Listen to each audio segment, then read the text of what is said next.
we talk about the magazine? Yeah, of course. So where did the idea come from? So yeah, I was making courses. I was making marketing courses because I didn't really have much client work, and then I sort of decided to use that as an opportunity to focus on that. And yeah, I joined freelance communities online a couple of years before, which was just, groundbreaking for me. I just, I had worked probably as a freelancer for 5 or 6 years, maybe a bit less, 5 years, and not really ever thought about connecting with other freelancers. But yeah, joined Content Club UK, which is like a weekly chat on Twitter for people that kind of work in content or like content, interested about it.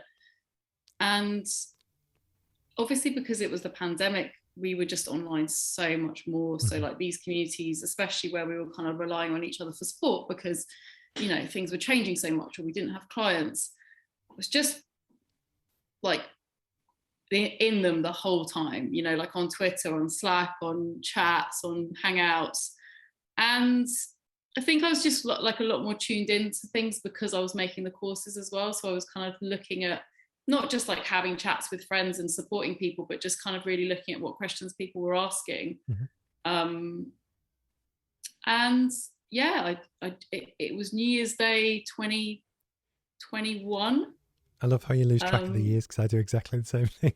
Yeah, it's hard when it's New Year's Day as well because you're like, which day was it? It just popped into my head. I mean, I've loads of ideas have popped into my head like this before. So I think you need to give it a few days, to be like, is this going to be the idea? But actually, Ange and I had been making a magazine for a client, for a hotel client. And that had got pulled in the pandemic. So again, it was kind of like lots of dots. Like I knew we could make a magazine. It wasn't like a kind of customer facing B2B magazine. It was kind of largely promoting like the different hotels and what was going on and London as a destination really. But I knew that we had a process and I knew that we worked really well together. So yeah, I called her probably like I think I texted her on like the 2nd of January, thinking I can't text her on New Year's Day. I was like, hey, do you want to make a magazine? So yeah, it just felt like I just knew that the other thing about being part of the communities was I knew that one didn't exist because I knew that I would have heard of it if it did. So yeah, the idea really came from that. And as I look back now, I think, all the times I've been trying to think of business ideas, and I just think actually my best advice would be if you are trying to think of a business idea,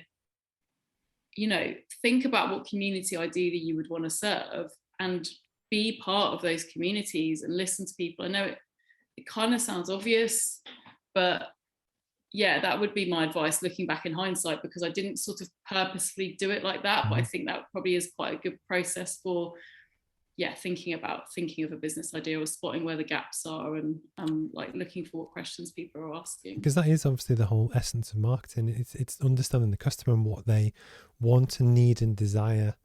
And obviously one of the things I think is really interesting as well when you were looking about the pricing for the magazine as well.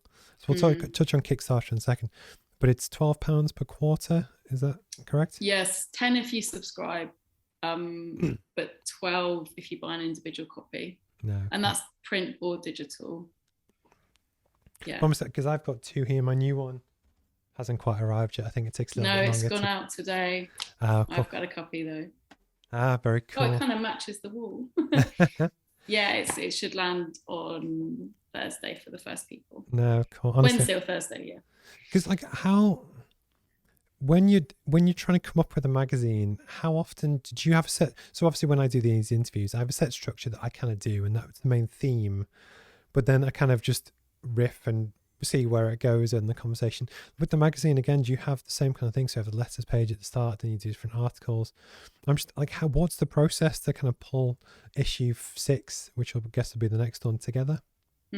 So I'm trying to improve that process the whole time. Not that it was ever kind of terrible, but we do have regular features. But for instance, next issue, I'm going to try and move. So at the moment, our pagination has never been the same. So, if we have a regular feature, it might be on a different page than it was the last issue. And it's just stuff like that, always trying to improve a little bit. And I actually just finished yesterday reading the E-Myth Revisited. Have you read that? Yeah.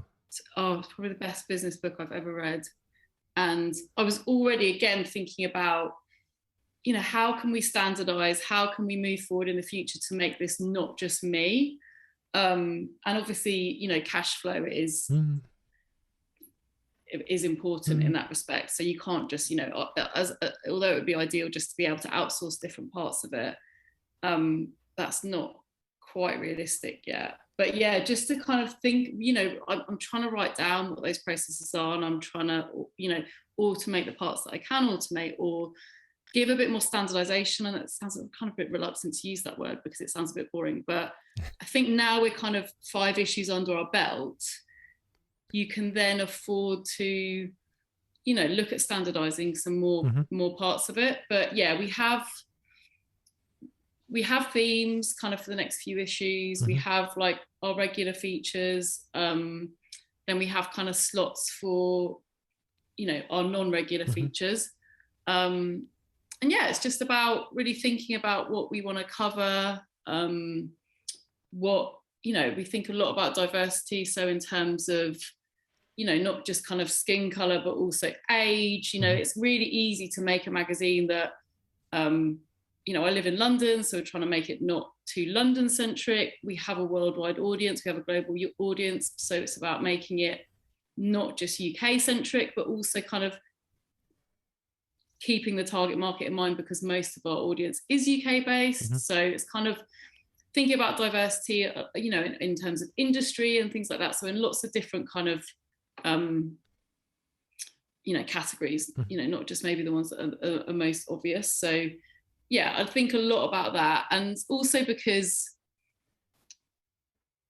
I think it's just really interesting to learn off different types of people, right? So even if you're a copywriter, you don't just want to hear about what other copywriters are doing. It actually is really interesting to hear how, I don't know, like a DJ might run their freelance business, or we had a drag queen, or things like this. So yeah, it's about trying to keep it as interesting as possible. We also say that we try and make it inspirational without being overly aspirational. So I didn't want to make a magazine that was just like people, like digital nomads working from like Bali and Mexico City and living this kind of life that just seemed completely unattainable. I think like lots of magazines and things do that already. So, I did want to, while filling it with inspirational stories, I also wanted people to feel like you can relate to them.